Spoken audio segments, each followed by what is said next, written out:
Hello everyone, welcome back to the channel, and I want to thank you for clicking on this video. This video is about what it takes to be a blood sorcerer. I will be basically inputting the different sigils and the different rune words that I've used in conjunction with my own blood to the left of me throughout this video. Now, what it takes to be a blood sorcerer, it takes somebody who has a little bit of a reckless side to them. A little bit of a self-destructive side in a way. Now, the point of blood sorcery is not to harm yourself and make scars. It's not to cause pain to yourself. However, if you're going to go into blood sorcery, you have to have a little bit of willingness to extract blood, whether it be from a razor, lancet, maybe even a needle and syringe, but I've never done that part. I have used lancets quite a bit, and I have used razor blades quite a bit. But it's not for the purpose of making scars or for pain. Once again, it's for extracting your sacred elixir, which is your blood. Now, when it comes to using various implements, I tend to use recently an athame. Now, this athame I blessed in a fire that I dedicated to Odin just yesterday. Now you see the soot, you see the burns along it. This I will purify in a stream or with purified water at the very least, and then the metal will show once more. But this has been sharpened a whole lot on this, which is a blade sharpener. Usually you put it on a table, and then you run the blade through it like so. It has to be sharp enough to where it has to be as sharp as a razor blade. If it's not as sharp as a razor blade, you're going to get big scars. You're going to get big problems when it comes to being able to allow wounds to heal, because you definitely want the wounds to heal. You definitely want to apply alcohol beforehand, and then after that, after you do the cut or piercing, then you apply alcohol again, then you apply neosporin or something like that, and then you put a band-aid on it, something like this. Though it's kind of hard to see, but this is the band-aid right here. It's very skin color, that's why it's kind of hard to see on me. But this is my athame. This athame I have chosen to be the way I draw blood for myself. When it comes to athames, it's a ritual. You know, athames are ritual daggers, swords, ritual blades. Every ritual blade should have kind of its own personality, if you will. It should have its own relation to you. You should vibe with a blade, whether it be just from design or whether it be from the metal. You want something to match your own energy. It's because when you're doing a cut, a slice, what have you, you want to have a personal relationship with that thing that you're doing the cutting with. It increases the magic, increases the power, increases that spell's potency for you as an individual. So I've chosen a kukri kind of shaped knife here. Usually the kukri blades are much bigger, sword-like, but this is just a dagger. Now, you should feel like the dagger itself, or the sword, or the any kind of other athame that you choose, you should feel that it's an extension of yourself. You have to have a personal relationship to both the curved design and it as an individual blade. So you definitely want to name it. You definitely want to give it its own space in your home. You definitely want to have something that you wrap it in that is very particular to that blade and to your relationship to that blade. But moving aside from athames, okay, so blood sorcery, it's an athame is an extension of your will. Blood sorcery is an extension of your will because your blood has its very own identity marker to it, because it's associated with you, is an extension of your inner atmosphere to the atmosphere without. A lot of people think that blood magic is just like casting spells or curses or trying to enact things in the physical world towards somebody else. But rarely do I do that as a blood sorcerer.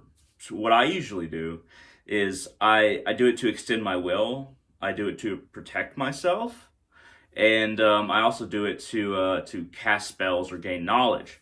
Now, you might ask, how do you gain knowledge by using your own blood? Well, it definitely comes down to sigils. This is why I have the video up as far as sigils go, because I want to show you some of the sigils that I've used in the past with my own blood, of course, and not just a dry erase marker, but with my own blood.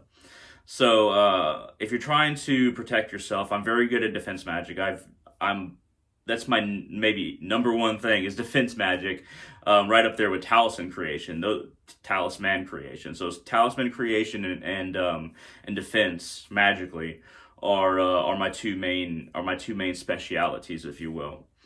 A lot of people, they will use their own blood to try to harm other people or to cast a spell that is directed towards somebody. Perhaps you want to draw somebody into you, you want them to like you want them to love you, or perhaps you want to destroy them as an individual and you want to add oomph to your spell. A lot of people use blood, the sacred elixir. I do not use my blood in that way. As I have said, it's all about knowledge for me, defense, and talisman creation, and even feeding my servitors. And when I say servitors, they're basically beings that have been brought into this world in order to perform a particular function for me as an individual. And servitor creation I've covered in other videos. I've also covered blood sigil creation in other videos. But getting back to what it takes to be a blood sorcerer, blood sorcery is usually considered black magic, but it doesn't have to be. It's usually somebody who eventually stumbles upon using blood, and they happen to be on the left-hand path, like, oh wow, this really works. Or somebody on the right-hand path very specifically uses blood for very specific things, though right-hand path practitioners don't usually use blood. If they do, it's usually like very specific things. I'm kind of in between. I follow a gray path. I like to provide an extra strength to my rituals, to my sorcery, to my magic, to my talismans, to my spells with my own blood. But it's never directed at anybody else, but something that I want to accomplish for myself and something I want to accomplish as far as learning something or reaching out. So when you're creating a sigil that is specific to you may something like, I want to gain knowledge about blood magic or something like that, you'll create a sigil. And I've described how to create sigils in the past. Of course, I'll briefly state it. So you basically write an affirmative statement like, I know blood magic, or I am the master of blood magic. Write it in all caps. Then you get rid of all the vowels, and then you get rid of all repeating letters, and then you write those letters again. And then you mess with those letters, no matter what language you're using, you mess with those letters to kind of create a sigil. So sigils will always kind of look rigid because you're getting rid of all vowels, but you'll be left with the right amount of letters so that you can manipulate them into a sigil. And this sigil you might want to write on a piece of parchment with a little bit of your own blood. You might want to write them on your forehead and concentrate on that sigil as you meditate. You might want to even write it on a piece of parchment and just keep it, not burn it, but just keep it in your wallet, something that will follow with you. But you are enacting a magical act when you use your own blood. And it should, if for magical purposes, it should never be based on pain, and it should never be based on you making a scar upon yourself. That is a different form of magic. That is not the blood magic that most blood magicians practice or blood sorcerers practice. What does it take? So you have to see a reality beyond duality in order to really be a blood sorcerer, blood magician. What it takes to be a blood sorcerer is that you have to understand that there is an expense, there is a sacrifice of your own energy that you're making. So every time you do something with your own blood, you're expending a little bit of your prana, a little bit of your energy that is within yourself. It's like every time you have sex, you're expending a certain amount of energy, and that will be a draw on your internal energy, whether it be male or female. So you should expect it to be the same draw of energy and realize that you only have a certain amount of energy, prana, per lifetime. So expend it wisely. Don't just do blood magic or blood sorcery because it provides oomph to your spells. Realize that you are expending prana. You are expending the energy that you have, which is limited for a lifetime. Granted that you can increase that energy and add more towards yourself, but it's much harder than most magicians or spiritual practitioners make it out to be. So use your blood spells, use your blood sigils, use your magic or your sorcery very wisely. Use it as if there's a certain amount that you draw upon, and once that amount hits zero, you can't add to it. It's kind of why we die some of the time. Another thing that it takes to be a blood sorcerer is you have to get out of the mindset of society. Let me explain. So When you're performing a spiritual, religious, or magical act, or an act in sorcery, um, a lot of people will associate if you harm yourself, not for the harming, but if you expose your own blood, as something that is evil. Same people might think of a skull or bones, whether it be part of a tattoo or sigils or just wall mounts around your house or posters. A lot of people will be like, okay, that's corruption, that's evil. But there's a difference. So skulls, bones, these symbols, even in regards to stickers like these. I love these stickers, by the way. Thank you, Sherry. Or whether it be to a lighter, something like this, cigarette case like this. Of course, I have other skull things around, whether it be a piece of pottery like this. A lot of people are going to tell you, a lot of people are going to assume that this means that you're practicing some kind of evil, that this negativity that you're using in your spiritual path is the essence of corruption. Like, oh, death is bad. Death is the side of the devil, the side of that which we shouldn't be close to. But in reality, death is a huge part of what makes life so wonderful. This is very obvious, but death and corruption. Death comes to, you're letting down the body. You're moving on. You're passing to another realm. You're passing to another incarnation, what have you. You're leaving what you were behind. There's nothing corrupt about that. It's just a transition.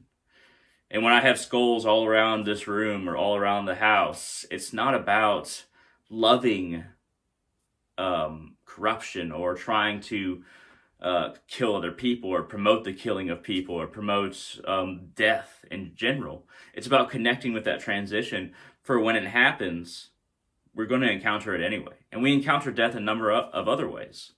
The death of a relationship, the death of the food that you've eaten, the death of an idea that you moved on from.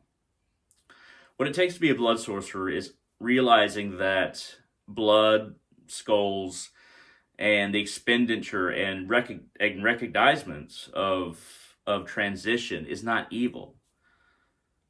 It is necessary. So when you draw blood from yourself, however you do it, and then do something in sorcery or magic, it's not like you're glorifying the pain, glorifying the scar. That's just exactly what people who think that death is evil are basically equating it to, because they're not understanding the transition. So when you open up your blood to the world, you're connecting to the world. You're connecting to reality. And what you choose to do with that connection is all up to you. What you do with that connection basically makes you a certain kind of sorcerer. There's a lot of different kinds of blood sorcerers or blood magicians. I've kind of explained my way, but there's a lot of other ones that are more negative or positive on this scale of duality we seem to find ourselves in. But ultimately, it is a magical act that is the using of resources in whatever way we see fit. It's a individualized task. It's a very liberating task for an individual, and it's a very I would say dangerous path if you use your blood or your energy improperly. So you have to be a little bit reckless. That's one of the things you have to do as a blood sorcerer, is be a little bit reckless. Be willing to take the dive into this path.